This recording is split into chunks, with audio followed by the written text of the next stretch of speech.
Kagonga mlango, nikamwambia karibu, nikavaa t-shirt changu hapo nini. Kaenda kufungua sasa kumpokea mchumba hivyo. Akasema nitakukamia kishenzi sana. Nikafungua mwanangu.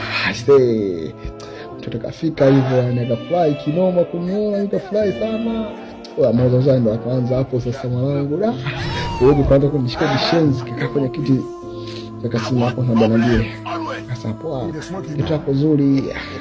Akasema asante baby, nisikie kwa nyumbani. Akasema asante sana. Akasema sasa mimi sina TV. Akasema sijaja kwa ajili ya kuangalia TV. Kama kunishika mikono sasa. Akaenda panda kitandani. Akasema sawa mpande. Wale mpanda mwanangu kama mbali kidogo na yeye. Akasema mbona kama mbali na wewe, sogea bana. Nikala ogopa bana, niache. Sasa naogopa nini baby? Naogopa bana. Sogelea kama mbali, kwani mpaka nisogelee? Akasema kama mbali baby. Akasema basi atasogea mchumba. Kwani mpaka nisogelee? Nisogelee. Nikasema nini hapo, ikakuja kisu akimtuma ile na akanisogelea.